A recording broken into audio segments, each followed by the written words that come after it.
بسم اللہ الرحمن الرحیم۔ اللہ کا غصہ ٹھنڈا کرنے والی تسبیح پورے دن میں ایک مرتبہ ضرور پڑھیں۔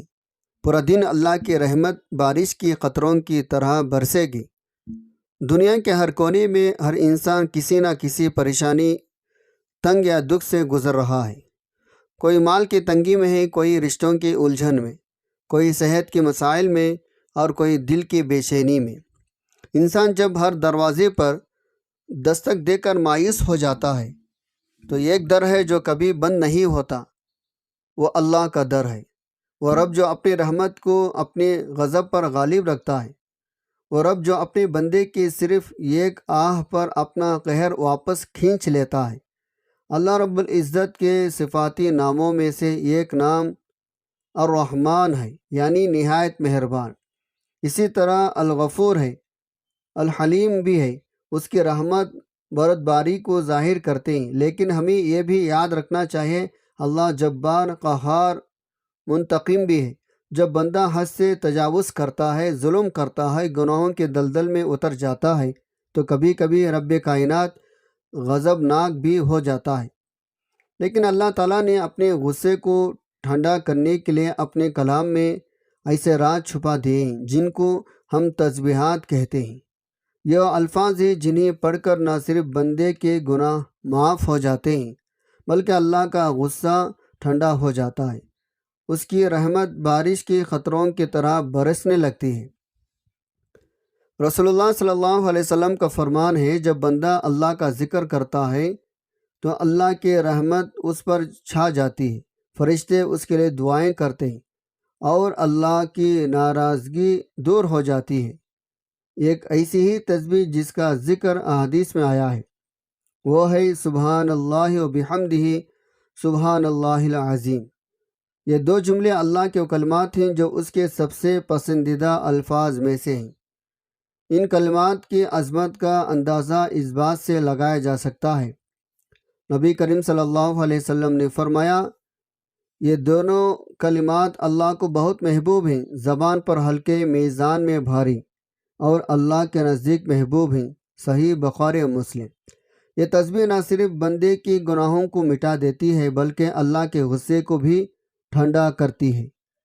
حدیث شریف میں آیا ہے، جس نے دن میں ایک مرتبہ سبحان اللہ و بحمدہ 100 مرتبہ پڑھا، اس کے تمام گناہ معاف کر دیے جاتے ہیں، خواہ وہ سمندر کے جھاگ کے برابر کیوں نہ ہو۔ یہ تسبیح ایک ایسا روحانی عمل ہے جو نہایت آسان ہے مگر اس کا اثر بے حد گہرا ہے۔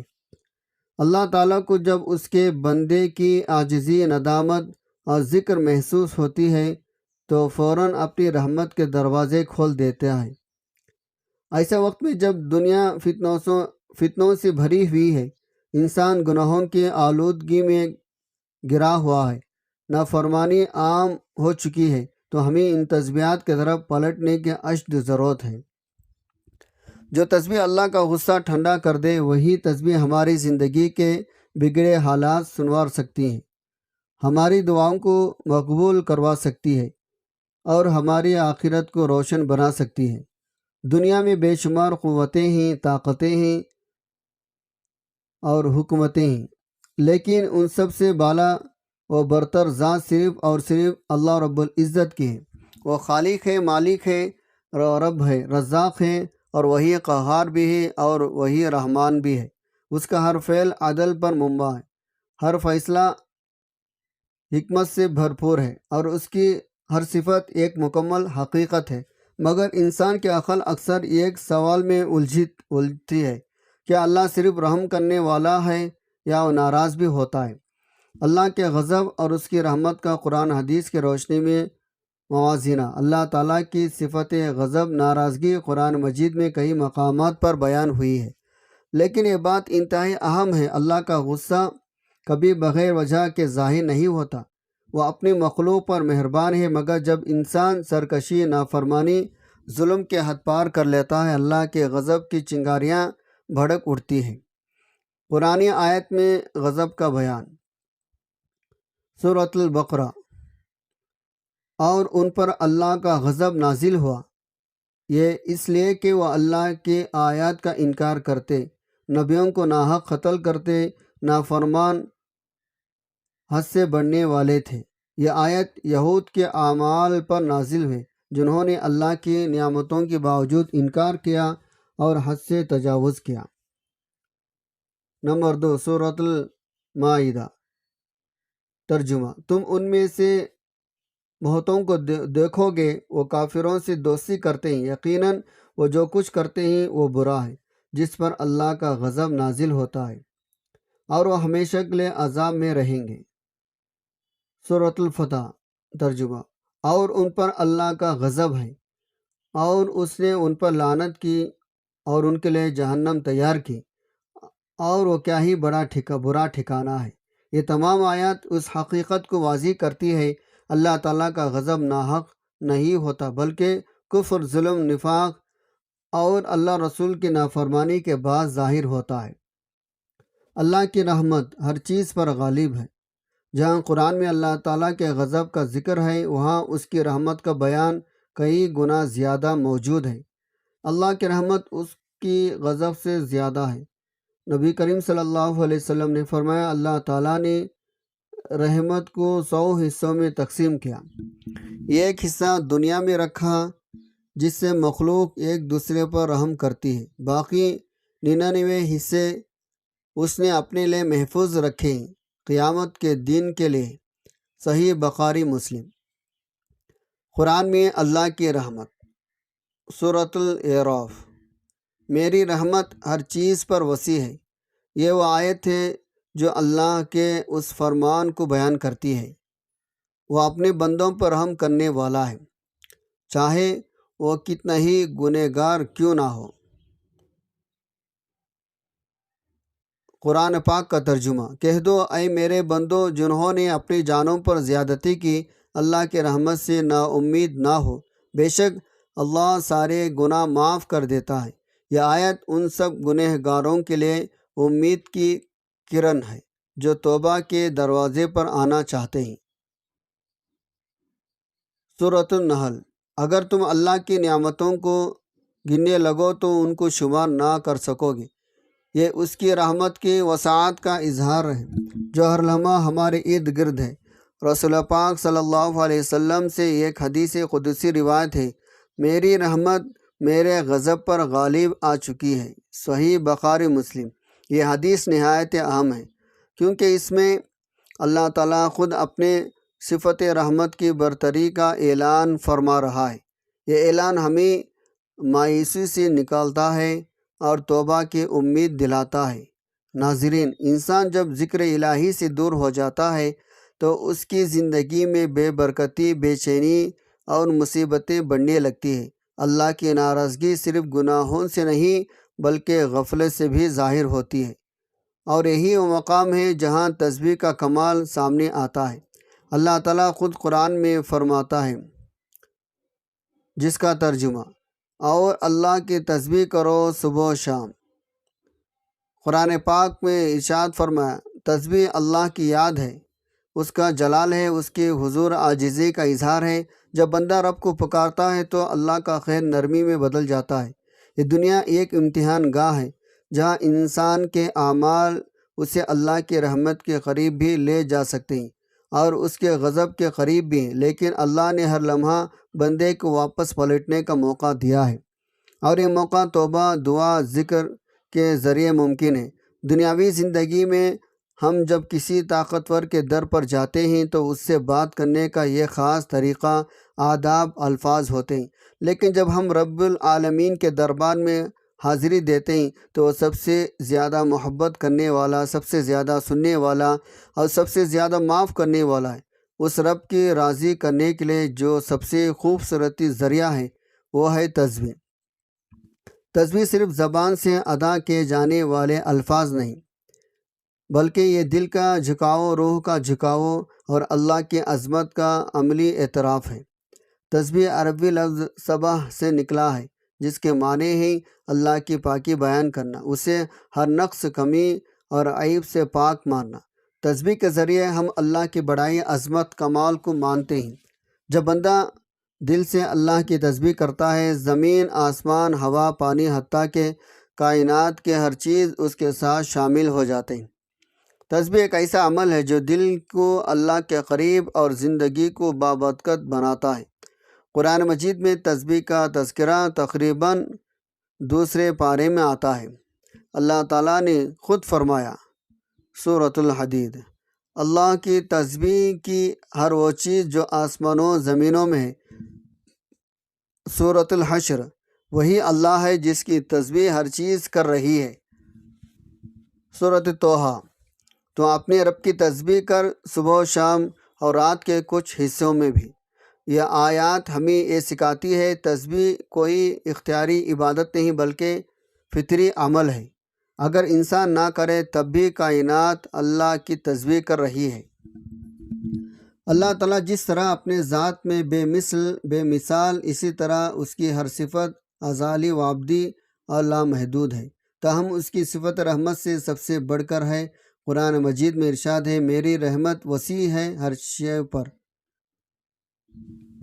عرش مومنین کے حق میں اللہ کے حضور بخشش کی دعا کرتی وقت کہتے ہیں، اے پروردگار، تیری رحمت ہر چیز پر پھیلی ہوئی ہے، بس تو بخش دے ان لوگوں کو جو توبہ کریں۔ بخاری اور مسلم کی حدیث بھی اللہ تعالیٰ کی رحمت کا مظہر ہے۔ جو شخص نیکی کا ارادہ کرتا ہے اس کے نام اعمال میں ایک نیکی کا ثواب لکھ دیا جاتا ہے، اگرچہ وہ شخص اپنے ارادے پر عمل نہ کر سکے۔ اگر وہ اپنے ارادے کے مطابق نیک کام کر لے تو اسے 10 نیکیوں کے برابر بلکہ 700 سے بھی زیادہ نیکیوں کا ثواب دیا جاتا ہے۔ اس کے برعکس اگر کوئی شخص برے کا ارادہ کرتا ہے اس کے حساب میں وہ برائی نہیں لکھی جاتی، بلکہ اگر وہ برائی کے ارادے پر عمل نہیں کرتا تو اس ایک نیکی کا ثواب ملتا ہے، اور اگر وہ اپنے برے ارادے کے مطابق برائی گزارے تو اس کے نام اعمال میں صرف ایک ہی برائی درج کی جاتی ہے۔ گویا اللہ تعالیٰ اپنے بندوں پر مہربان ہے، وہ اپنے بندوں کی خطائیں معاف کرنا چاہتا ہے، نیک کاموں پر زیادہ سے زیادہ ثواب دیتا ہے۔ ارشاد باری تعالیٰ، جو کوئی ایک نیکی لاتا ہے اس کے لیے 10 گنا اجر ہے، جو کوئی ایک برائی لاتا ہے تو اسے بس اس کی جزا ملے گی، لوگوں پر ظلم نہیں کیا جائے گا۔ اللہ تعالیٰ اپنے بندوں پر بے حد مہربان ہے، بس اس کی رحمت کا دروازہ کھٹکھٹانے کی ضرورت ہے۔ ایک حدیث میں اللہ تعالیٰ کے پاس 100 رحمتیں، ان میں سے ایک رحمت اس نے جن، انسان، چوپایاں، زہریلے جانوروں میں بھیجی ہے۔ اس رحمت کی سبب سے وہ آپس میں پیار، محبت، مہربانی کرتے ہیں، جبکہ 99 رحمتوں کو اللہ تعالیٰ نے قیامت کے لیے اٹھا رکھا ہے، وہ ان سے اس دن اپنے بندوں پر رحم کرے گا۔ ایک روایت میں ایک شخص جس نے کبھی کوئی نیک کام نہیں کیا تھا، موت کے وقت اپنے گھر والوں سے کہا، جب میں مر جاؤں تو مجھے جلا دینا، پھر آدھی راکھ جنگل میں اڑا دینا، آدھی دریا میں بہا دینا۔ خدا کی قسم، اگر اللہ نے مجھ پر قابو پا لیا تو مجھے ایسا عذاب دے گا جیسا دنیا میں پہلے کسی کو نہ دیا ہوگا۔ جب وہ بندہ مر گیا تو اس کے بیٹوں نے اس کی وصیت کے مطابق عمل کیا۔ اللہ تعالیٰ نے دریا کو حکم دیا، اس کے اندر کی راکھ جمع کی، پھر جنگل کو حکم دیا، اس کے اندر کی راکھ جمع کی۔ پھر اللہ تعالیٰ نے اس سے پوچھا، تو نے ایسا کیوں کیا؟ اس نے عرض کیا، پروردگار، تیرے خوف سے، اور تو یہ بات خوب جانتا ہے۔ اس پر اللہ نے اسے بخش دیا، اگرچہ اس شخص کی وصیت غلط تھی، تو مگر اللہ تعالیٰ نے اس خوف کی وجہ سے اسے بخش دیا جو اسے قیامت کے دن اللہ کے سامنے کھڑے ہونے سے تھا۔ بس اللہ تعالیٰ سے خوف کھانا اللہ کی رحمت کو متوجہ کرتا ہے۔ ایک حدیث میں ہے، جب اللہ تعالیٰ نے اپنے مخلوق کو پیدا کرنے کا ارادہ کیا تو ایک کتاب لکھی جو اس کے پاس عرش پر موجود ہے۔ اس کتاب میں یہ الفاظ ہیں، میری رحمت میرے غضب پر سبقت لے گئی۔ گویا اللہ کی رحمت کی کوئی حد نہیں۔ اللہ تعالیٰ کو اپنے بندوں سے اس سے کہیں زیادہ محبت ہے جتنی ایک ماں کو اپنے بچے کے ساتھ ہوتی ہے۔ ایک دفعہ جب ایک عورت کو اپنے بچے کے ساتھ والہانہ محبت کرتے دیکھا تو حضور پاک صلی اللہ علیہ وسلم نے اپنے صحابہ سے فرمایا، کیا تمہارے خیال میں یہ عورت اپنے بچے کو آگ میں ڈال دے گی؟ صحابہ نے عرض کیا، یا رسول اللہ صلی اللہ علیہ وسلم، ہرگز نہیں۔ اس پر حضور صلی اللہ علیہ وسلم نے فرمایا، اللہ اپنے بندوں پر اس سے زیادہ رحم کرنے والا ہے۔ جتنا یہ عورت اپنے بچے پر مہربان ہے۔ پروردگار اپنے بندوں پر مہربان ہے، پھر بھی انسان اپنی بری روش، سرکش نافرمانی کی وجہ سے عذاب کا مستحق بن جائے تو اس سے بڑی بدبختی محرومی کیا ہوگی۔ حضرت عبداللہ بن عمر رضی اللہ عنہ کہتے ہیں، ہم کسی غزوے میں نبی کریم صلی اللہ علیہ وسلم کے ساتھ تھے۔ آپ صلی اللہ علیہ وسلم ایک جماعت کے قریب سے گزرے اور پوچھا، تم کون لوگ ہو؟ انہوں نے عرض کیا، ہم مسلمان ہیں۔ اس جماعت میں ایک عورت ہانڈی پکا رہی تھی اور اس کا بیٹا اس کے پاس تھا۔ جب آگ کا شعلہ بلند ہوا تو عورت لڑکے کو پیچھے ہٹا لیتی۔ پھر عورت نبی صلی اللہ علیہ وسلم کی خدمت میں حاضر ہوئی، عرض کیا کہ آپ صلی اللہ علیہ وسلم اللہ کے رسول ہیں؟ آپ صلی اللہ علیہ وسلم نے فرمایا، ہاں۔ عورت نے پوچھا، میرے ماں باپ آپ پر قربان، کیا اللہ بہت رحم کرنے والا نہیں؟ فرمایا، ہاں۔ عورت نے کہا، اللہ اپنے بندوں پر اس سے زیادہ رحم کرنے والا نہیں ہے جتنا ایک ماں اپنے بچوں پر رحم کرتی ہے۔ فرمایا، ہاں۔ عورت نے کہا، ماں تو اپنے بچے کو آگ میں نہیں ڈالتی۔ اس پر رسول اللہ صلی اللہ علیہ وسلم نے سر جھکا لیا، روتے رہے، پھر سر اٹھا کر فرمایا، اللہ تعالیٰ اپنے بندوں پر عذاب نہیں کرتا سوائے ان لوگوں پر جو سرکش ہیں، یعنی اللہ سے سرکش کرتی ہیں اور اس کا حکم نہیں مانتے اور لا الہ الا اللہ کہنے سے انکار کرتے ہیں۔ جن احادیث میں اللہ تعالیٰ کے بے پائے رحمت اور مغفرت کا متعلق ذکر ہے، وہاں یہ حقیقت ہے، اللہ کے ساتھ شرک کرنا وہ گناہ ہے جس کے متعلق اللہ تعالیٰ نے قرآن مجید میں ایک سے زائد مقامات پر دو ٹوک انداز میں فرما دیا۔ شرک اللہ کے نزدیک ناقابل بخشش گناہ ہے۔ بس کسی انسان کا اللہ تعالیٰ کی بے پائے رحمت اور بخشش کے باوجود اللہ تعالیٰ کے عذاب کا مستحق ہو جانا بھی عین ممکن ہے۔ معلوم ہوا اللہ تعالیٰ کی بے پائے رحمت اور مغفرت کا امیدوار ہونے کے لیے لازم ہے بندہ اپنے آپ کو نیک اعمال، توبہ، استغفار کے ذریعے اس کا حل بنانے کی کوشش کرے۔ اللہ تعالیٰ کے احکام کو مانے، حقوق العباد کی ادائیگی کی کوشش کرے، اللہ کے غضب کو دعوت دینے والا کام نہ کرے، استغفار کو اپنا شعار بنائے۔ شرک بندے کو اللہ کے بے پائے رحمت سے محروم کر دیتا ہے۔ قرآن مجید میں ارشاد ہے، بے شک جس نے شریک ٹھہرایا اللہ کا، پس حرام کی اللہ نے اس پر جنت اور اس کا ٹھکانہ دوزخ ہے۔ محترم ناظرین، وقت کی نزاکت کو مدنظر رکھتے ہوئے چلتے ہیں آج کے وظیفے کی جانب۔ سب سے پہلے آپ نے حضور پاک صلی اللہ علیہ وسلم کی ذات اقدس پر درود پاک پڑھنا ہے۔ درود پاک آپ کون سا بھی پڑھ سکتے ہیں۔ ایک بار ثواب کی نیت سے میرے ساتھ بھی درود پاک پڑھ لیں۔ اللہم صلی علی محمد وعلی آل محمد کما صلیت علی ابراہیم وعلی آل ابراہیم انکا حمید مجید۔ اللہم بارک علی محمد وعلی آل محمد کما بارکت علی ابراہیم وعلی آل ابراہیم انکا حمید مجید۔ درود پاک پڑھنے کے بعد آپ نے ایک تسبیح سبحان اللہ و بحمدہ سبحان اللہ العظیم کو پڑھنی ہے۔ اس کے بعد آپ نے ایک تسبیح استغفر اللہ ربی من کل ذنب و اتوب الیہ پڑھنی ہے۔ اس کے بعد آپ نے 3 مرتبہ سورۃ الاخلاص پڑھنی ہے۔ بسم اللہ الرحمن الرحیم، قل هو اللہ احد اللہ الصمد لم یلد ولم یولد ولم یکن لہ کفوا احد۔ 3 مرتبہ سورہ اخلاص پڑھنے کے بعد آپ نے آخر میں دوبارہ درود پاک پڑھنا ہے۔ جو شروع میں پڑھا تھا، روز 1 مرتبہ تسبیح پڑھنا شروع کریں۔ اللہ کے غضب سے امان، دل کو سکون، زندگی میں برکت، آخرت میں نجات کا ذریعہ بن جائے گی انشاءاللہ۔ آخر میں میرے اللہ تعالیٰ سے دعا ہے، اللہ تعالیٰ ہم سب کو نیک اعمال کرنے کی توفیق عطا فرمائے۔ اللہ تعالیٰ نیکی کی بات کو سننے، سمجھنے، اس پر عمل کرنے کی طاقت توفیق دے۔ میرا سنانا، آپ کا سننا اپنے پاک بارگاہ میں قبول و منظور فرمائے، جو مانگا مقدر فرمائے، جو نہیں مانگ سکے بن مانگے عطا فرمائے، آمین۔ ناظرین، آپ سے گزارش ہے اپنے رزق میں برکت، وسعت، کشادگی کے لیے اللہ تعالیٰ کے 99 ناموں میں سے کوئی ایک نام لکھ کر کمنٹ سیکشن میں ضرور شیئر کریں۔ اللہ تعالیٰ ہم سب کا حامی و ناصر ہو، آمین۔ جزاک اللہ۔ السلام علیکم ورحمۃ اللہ وبرکاتہ۔